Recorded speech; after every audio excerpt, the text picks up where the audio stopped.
السلام علیکم۔ آج کی ویڈیو بہت ضروری ہے، خاص کر ان بہنوں کے لیے جو اپنی مشین کو لمبے عرصے تک چلانا چاہتی ہیں۔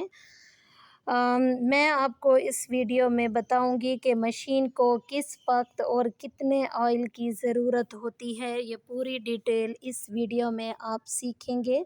اگر تو آپ کو ویڈیو میں تھوڑی بہت سی بھی محنت نظر آئے تو ویڈیو کو لائک، شیئر اور چینل کو سبسکرائب ضرور کیجئے۔ چلے جی سٹارٹ کرتے ہیں۔ سب سے پہلے جی کر لینا ہے اپنے مشین کی صفائی۔ مشین کی اچھی طرح آپ نے کپڑے سے کر لینی ہے جی صفائی۔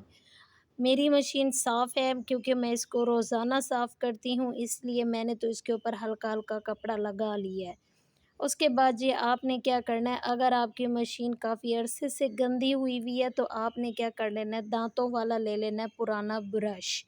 پرانے برش کی مدد سے آپ نے کرنی ہے مشین کی اچھی طرح صفائی، خاص کر شٹل میں برش مارنے سے جو شٹل میں تھوڑا بہت دھاگا، تھوڑا بہت ایکسٹرا کپاس وغیرہ کی طرح ایسے پھنس جاتا ہے کپڑوں کا رواں سا ایسے، تو وہ برش کی مدد سے نکل آئے گا۔ اب ہم نے کر لی ہے جو مشین کی اندر اور باہر سے صفائی کمپلیٹ۔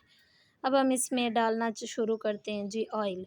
سب سے پہلے انہی پرزوں میں آپ نے سوراخوں میں 2 ڈراپس ڈالنے ہیں، زیادہ آئل آپ نے نہیں ڈالنا۔ مشین کے اوپر آپ کو جتنے سوراخ نظر آ رہے ہیں نا، ہر ہول میں جو ہے آپ نے 2 ڈراپس آئل کے ڈال دینے ہیں۔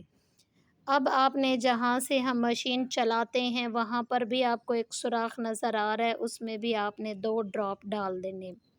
اوپر ہماری آئلنگ کمپلیٹ ہوئی۔ اب سوئی کے ساتھ جو جگہ ہے یہاں پر سوراخ نظر آ رہا ہے، یہاں پر بھی 1 یا 2 ڈراپ ڈال دیں۔ اب ہم نے مشین کھول لی۔ مشین کے اندر جتنے پرزے آپ کو نظر آ رہے ہیں تمام پرزوں میں آپ نے آئل ڈالنا ہے، خاص کر نٹ جتنے ٹھہرے ہیں ان میں بھی آئل ڈالنا ہے۔